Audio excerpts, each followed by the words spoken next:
Today we're going to be talking about the difference between a pre-approval letter and a pre-qualification letter in case that you are interested in looking for a home. Hi, this is Tony Estigoy along with Tatiana Bedoya, and we are luxury property specialists here in the greater Sacramento area. If this is your first time here, be sure to subscribe by hitting that icon button below to get local weekly updates. The main difference between a pre-qual and a pre-approval letter is verification. In a pre-qual, typically someone will go online, enter data, and get a pre-qual that's nothing is verified. A pre-approval, your lender, actually will verify and validate your tax returns, your W-2, your income, and the source of the down payment. Hi there, my name is Albert Chavez, and I'm a mortgage loan officer with United Wholesale Lending. One of the main reasons why someone doesn't get approved in underwriting after we do a pre-approval is, the analogy I give is like a cake, right? A cake has specific ingredients: eggs, batter, oil, etc.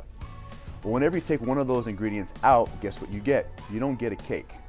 So when we do a pre-approval, we can only verify what's given to us. So there's any missing data that we don't know about. For example, let's say they have a lien on the property. Let's say they have another mortgage we don't know about. Let's say they have a child support they're not telling us about.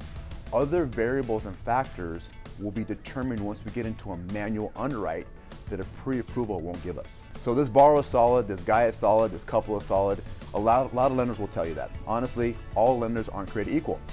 You know, some lenders will issue a pre-approval without verifying credit.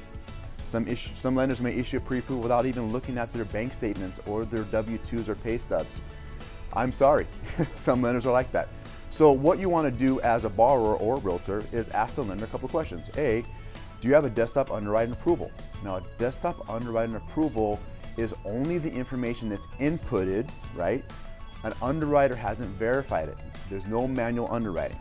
You want to ask that first. Second one to ask is, can you verify funds? Ask for proof of funds to make sure that lender has verified that they need $80,000, they have $80,000 coming from someplace. And last but not least, have you run credit? Honestly, it's an easy answer, it's an easy question, but you want to make sure that the lender has done those three things to know that they've done their due diligence to get a pre-approval. So what's the power of a pre-approval? Well, there's a lot, and it actually falls on the borrower as well. When you do a pre-approval, that's pretty much a commitment for them to say, let's go look at houses today. Let's go look at houses tomorrow. There's an expectation and immediacy of wanting to get a house. So what a power of pre-approval does is says that a lender has verified your funds, they've pulled your credit, and they ran something called desktop underwriting to say that you've been desktop underwriting approved. So working with a local lender, what are some of the benefits? Well, A lot of the agents, for example, in my area, they kind of know me and they know that I've worked the area for a while. B, I know the neighborhoods, and C, I can kind of give some suggestions or advice at what houses are more affordable for them and what the payments are going to be, and you can get a hold of me. So whatever you're talking with a local lender, that person has more accessibility to underwriters. They're easy to get a hold of, because if you're talking to someone, let's say in Florida or New York, you're not going to have the same accessibility.